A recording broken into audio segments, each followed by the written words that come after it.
नाम सुंदर है लेकिन सुंदर नहीं। भोली सूरत है लेकिन भोला नहीं।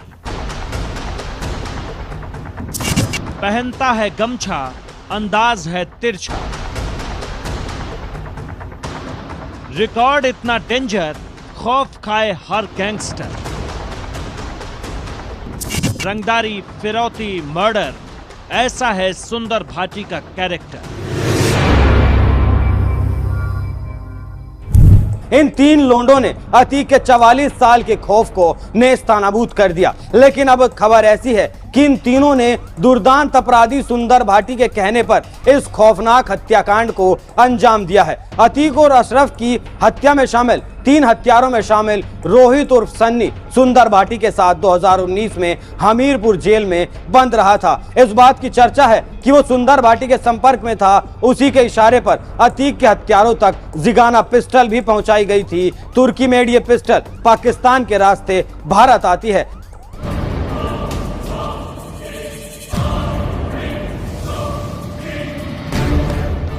इस भयंकरता की शुरुआत तब हुई जब नोएडा नहीं था, ग्रेटर नोएडा भी नहीं था तो सिर्फ बुलंदशहर गाजियाबाद। धीरे धीरे 1997 में नोएडा यानी गौतम बुद्ध नगर बसा। उद्योग धंधे शुरू हुए, ग्रेटर नोएडा का अस्तित्व भी आया। विकास के इस चक्र के बीच जुर्म की दुनिया में एक नाम बड़ी तेजी से उभरा। वो कोई और नहीं, ग्रेटर नोएडा के घंघौला गांव का रहने वाला सुंदर भाटी था।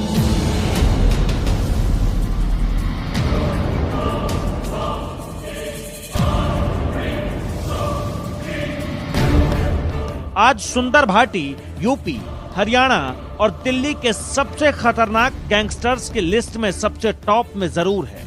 लेकिन 1980 के आखिरी दिनों तक ऐसा नहीं था। भाटी के दहशत की कहानी शुरू हुई 1990 के शुरुआती दिनों में, जब वो सतबीर गुर्जर गैंग से जुड़ गया। यहां सुंदर भाटी को साथ मिला एक दूसरे बदमाश नरेश भाटी का। दोनों एक दूसरे से भाटी कनेक्शन के दम पर बेहद नजदीक आ गए। कहा तो यह भी जाता है कि सतबीर गुर्जर गैंग से जुड़ने के बाद नरेश भाटी का बदला पूरा करने में सुंदर भाटी ने बहुत मदद की। धीरे धीरे सुंदर और नरेश की दोहरी दहशत से दिल्ली, हरियाणा और यूपी पुलिस की नींद हराम हो गई। आए दिन नरेश भाटी सुंदर भाटी के नाम सुपारी लेकर हत्या करना, रंगदारी वसूलना, लूट कांड में केस दर्ज होने लगे। कुछ ही सालों में दोनों बदमाशों पर लाखों रुपए का इनाम तक घोषित हो गया।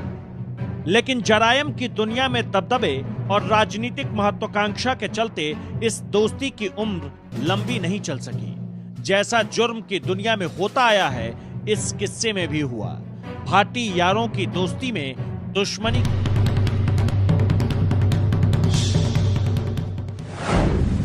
इस बीच नरेश भाटी ने जिला पंचायत अध्यक्ष का चुनाव लड़ा और वो जीत गया।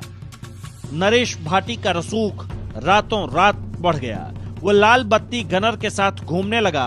पॉलिटिकल सर्किल में उसकी पैठ बढ़ने लगी। यही बात सुंदर भाटी को खटक गई। कहा जाता है साल 2003 में इसी दुश्मनी के चलते सुंदर भाटी ने नरेश भाटी पर हमला कर दिया। नरेश भाटी की गाड़ी पर ताबड़तोड़ फायरिंग हुई। इस गोलीकांड में नरेश भाटी तो बचकर भागने में सफल हो गया, लेकिन उसका गनर और ड्राइवर ऑन द स्पॉट ढेर हो गए। जो पुलिस कुछ साल पहले तक सुंदर और नरेश की दोस्ती से परेशान थी, वो अब उनके बीच होने वाली गैंगवार से त्रस्त हो उठी। वहीं इसी खून खराबे के बीच सुंदर भाटी के इरादे कुछ और खतरनाक हो चले थे। कुछ ही महीने के अंदर सुंदर भाटी ने नरेश भाटी के खिलाफ एक बार फिर रक्त रंजित प्लान तैयार कर लिया।